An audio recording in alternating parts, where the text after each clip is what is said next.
তিনবারের প্রধানমন্ত্রী, BNP chairperson Begum Khaleda জিয়ারও ছিল। তিনিও তার জীবনে মানুষের অধিকার এবং গণতন্ত্রের জন্য লড়াই করেছেন, অনেক লড়াই করেছেন। আজ তিনি দুনিয়া থেকে বিদায় নিয়েছেন। আমরা মহান রবের দরবারে দোয়া করি আল্লাহ তাআলা তার প্রতি রহম করুন, আমিন। আল্লাহ তাআলা তাকে ক্ষমা করুন, আমিন।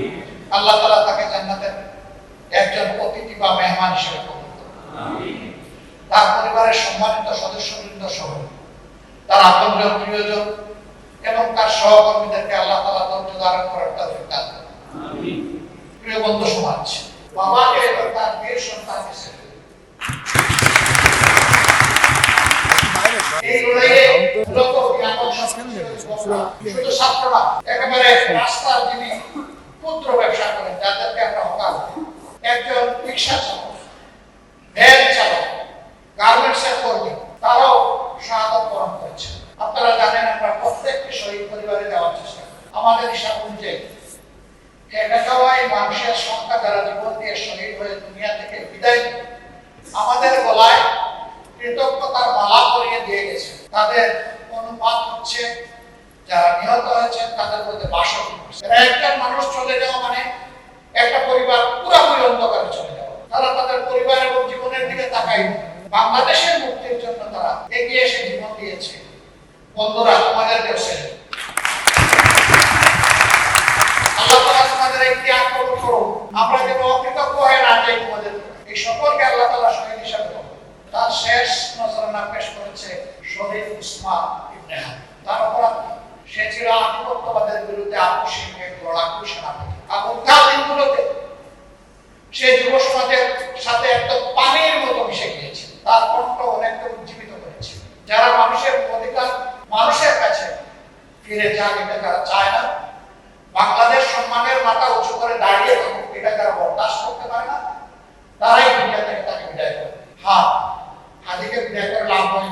হাদি বেঁচে থাকলে অবশ্যই এই জাতির জন্য ভালো কিছু করতে হবে, আমরা বিশ্বাস করি। কিন্তু হাদির বয়সে এইভাবে বিদায় নিয়ে মাথা উঁচু করে আপোষহীন কণ্ঠ মেরে ধরে এখন সে বিশ্ব নেতায় পরিণত হয়েছে।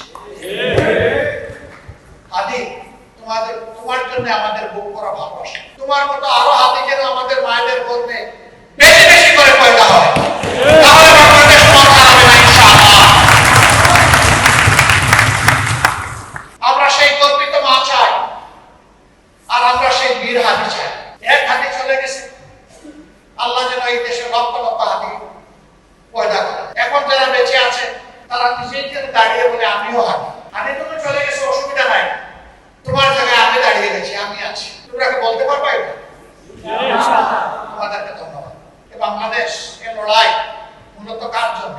হ্যাঁ, এটা কি মানসিকতার দিক থেকে আমিও যুবক, কিন্তু বয়সের দিক থেকে তো একটা জায়গায় চলে এসেছে। এই জীবনে তো অনেক কিছুই এই রাষ্ট্রের, এই জাতির আমরা ভোগ করেছি, কিন্তু তোমাদেরকে রেখে যাবো। তোমাদের জায়গাটা, তোমাদের পাটাতনটা কি হবে, এটি আমাদের পথ। এই জায়গাটা তৈরি করে দিতে চাই। তোমাদের জন্য বাংলাদেশ, তোমাদের পছন্দের বাংলাদেশ, তোমাদের জন্য নিরাপদ বাংলাদেশ, তোমাদের জন্য গৌরবের বাংলাদেশ, তোমাদের জন্য বিক্ষোভ মুক্ত বাংলাদেশ। এই বাংলাদেশটাই আমরা করতে চাই, তোমাদের সাথে একসাথে কাজ করতে। এই জন্য আজকে এদেরকে যাদেরকে আনা হয়েছে তাদেরকে বারবার অ্যাড্রেস করা হচ্ছে ইয়াং লিডার্স। ইয়েস, তোমরা আগামী দিনে জাতিকে নেতৃত্ব দেবে ইনশাআল্লাহ। আমরা সেদিন গর্বিত নাগরিক হিসাবে তোমাদের জন্য দোয়া করব খুব করে, আর গর্ব করে বলবো এটি আমাদের বাংলাদেশ, এরাই আমাদের সাকসেসফুল জেনারেশন। আজকে আরেকটি বেদনাদায়ক খবর আমরা সকলেই শুনেছি। এমন একটি বাংলাদেশের স্বপ্ন আমি বিশ্বাস করতে চাই। আমরা তোমাদের ভাবনাগুলো জানার জন্য ইতিমধ্যে জনতার ইশতেহার আমরা রিলিজ করেছি। তোমাদের ভাবনা, তোমাদের চিন্তা, প্রস্তাবনা, স্বপ্ন আমরা আমাদের ইশতেহারে তুলে ধরতে চাই। যেহেতু আমি আগেই বলেছি বাংলাদেশ তোমাদের হাতে তুলে, সুতরাং যাদের হাতে বাংলাদেশ তুলে দেওয়া হবে তাদের ভাবনাকে অবশ্যই ডিউ কনসিডারেশনে নিয়ে আমাদেরকে আমাদের পরিকল্পনা তৈরি করতে হবে। আমরা ধাপে ধাপে সেই পরিকল্পনার দিকে এগোচ্ছি। আজকের পরিকল্পনা আগামীকালে বাস্তব কর্মসূচি হবে ইনশাআল্লাহ।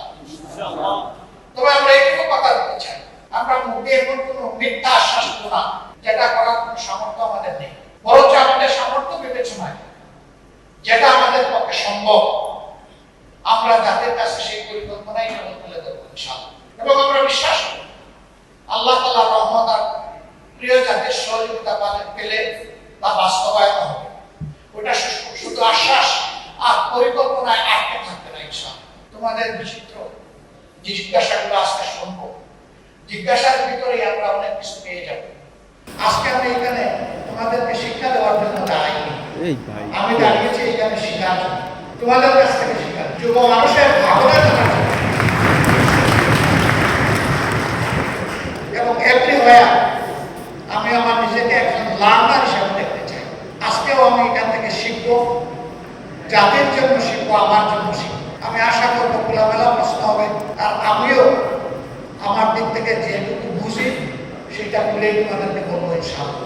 আজকের এই আয়োজনে যারা শরীক হয়েছেন, সাড়া দিয়েছেন, এখানে যারা উপস্থিত, অনলাইনে যারা কানেক্টেড, যারা রেজিস্ট্রেশন করেছেন, যারা এই আয়োজনে আমাদেরকে সার্বিক সহায়তা দিয়েছেন, এই আয়োজনকে যারা অর্গানাইজ করেছে, আমি আমার পক্ষ থেকে তাদের সকলকে গভীর কৃতজ্ঞতা এবং আন্তরিক মোবারকবাদ জ্ঞাপন করি।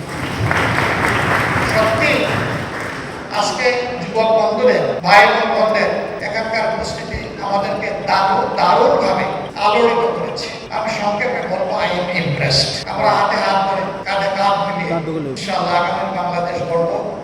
এই বাংলাদেশ ফেসিবাদ মুক্ত, এক নায়কতন্ত্রী মুক্ত, ইনসাফের ভিত্তির উপর প্রত্যাশা একটা মানবিক বাংলাদেশ হবে ইনশাআল্লাহ। এখানে কোনো দল ধর্মের কোনো ব্যবধান থাকবে না।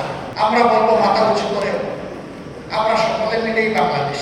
এখানে আদিবাসী পরবাসী এই ক্লেশ আমরা দেখতে চাই না। আমরা সবাই মিলে বলবো আমরা অধিবাসী, আমরা এক ঐক্যবদ্ধ বাংলাদেশের অধিবাসী। আমরা প্রত্যাশার পথে এগিয়ে যাওয়া দৃঢ় প্রতিজ্ঞ একটি বাংলাদেশ। আমরা সেই আওয়াজ একই সাথে সব কণ্ঠ মিলিয়ে তুলবো ইনশাআল্লাহ। এটাই জাতীয় হবে, আল্লাহ চাই। সবাইকে ধন্যবাদ, অনেক ধন্যবাদ। বাকি সেশন আন্তরিকভাবে অংশগ্রহণ এবং সহযোগিতা করার জন্য অগ্রিম আহ্বান জানিয়ে আপাতত আমার কথাগুলো এখানে রাখলাম। আসসালামু আলাইকুম ওয়া রাহমাতুল্লাহ। তোমাদের কাছ থেকে শিখাই যুব মানুষের ভাবনা জানার এবং এভরিওয়্যার আমি আমার নিজেকে একজন লার্নার হিসেবে দেখতে চাই। আজকেও আমি এখান থেকে শিখবো, জাতির জন্য শিখবো, আমার জন্য শিখবো। আমি আশা করবো খোলামেলা প্রশ্ন হবে, আর আমিও আমার দিক থেকে যেটুকু বুঝি সেটা বলেই তোমাদেরকে বলবো ইনশাআল্লাহ। আজকের এই আয়োজনে যারা শরীক হয়েছেন, সাড়া দিয়েছেন, এখানে যারা উপস্থিত, অনলাইনে যারা কানেক্টেড হচ্ছে, যারা রেজিস্ট্রেশন করেছেন, যারা এই আয়োজনে আমাদেরকে সার্বিক সহায়তা দিয়েছেন, এই আয়োজনকে যারা অর্গানাইজ করেছেন, আমি আমার পক্ষ থেকে তাদের সকলকে গভীর কৃতজ্ঞতা এবং আন্তরিক মোবারকবাদ জ্ঞাপন করছি। আজকে যুবক বন্ধুদের, ভাই এবং বোনদের এখানকার উপস্থিতি আমাদেরকে দারুণ ভাবে আলোড়িত করেছে। আমি সংক্ষেপে বলবো আই এম ইমপ্রেসড।